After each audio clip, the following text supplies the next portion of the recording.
about bringing up Yeah. new titles and new content, and when we've tried, it's not been a success. Yeah. Okay.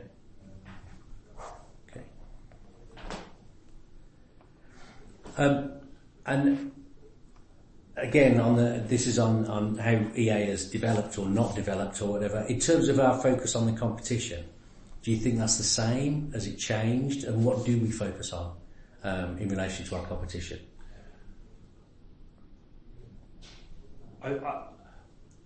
The most area that I guess the biggest area that I've seen us go after our competition is with Activision and Call of Duty, and I think that's the only one that I could really point to and say we've gone after, or we've not gone after. That's the wrong way of putting it.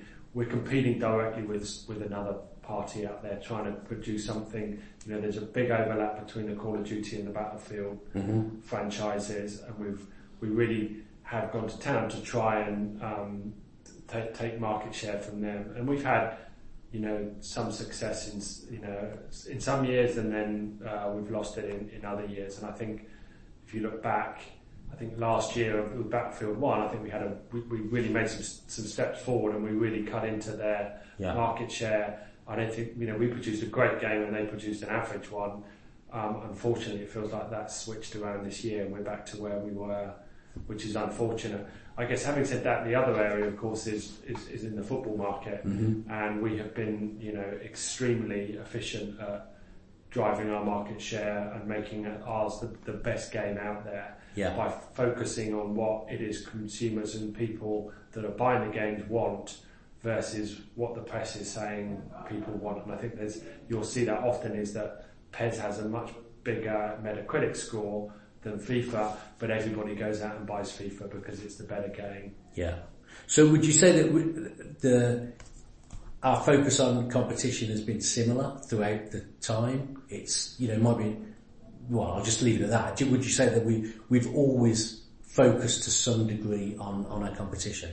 Well, I think we keep an eye on what they're doing, and we're interested in what they're doing. I think there aren't many cases there where you can see that we've had a conflict with our competition. Yeah. You know, like that we're operating in the same space. You know, we've got nothing out there that would take market share from Assassin's Creed. That's not the game that we're after. You know, we are, you know, focused primarily on sports and shooters at the moment, and maybe some driving as well. Yeah. Okay.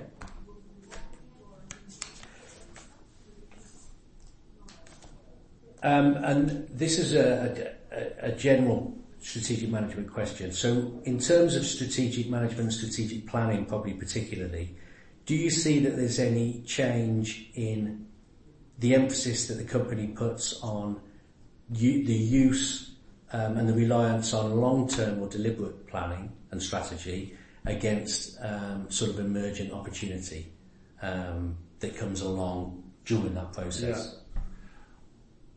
So to me, it feels that we're looking longer term, which I've not noticed before. And I mean, it could well be that it's only in the last few years that I've been exposed to this kind of information. It may have been something that we've been doing as a company all along.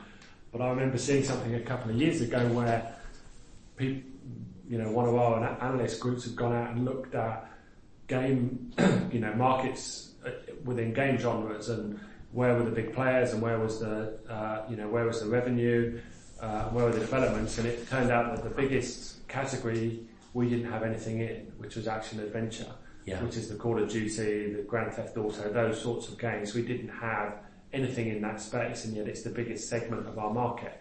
And so we actively went out and built a studio in Montreal. I mean, we're getting onto the stuff that we've got to be careful about. Yeah. So we built, you know, we got somebody that had led this Assassin's Creed franchise, or had built and developed that. We brought her over, we set up a studio around her.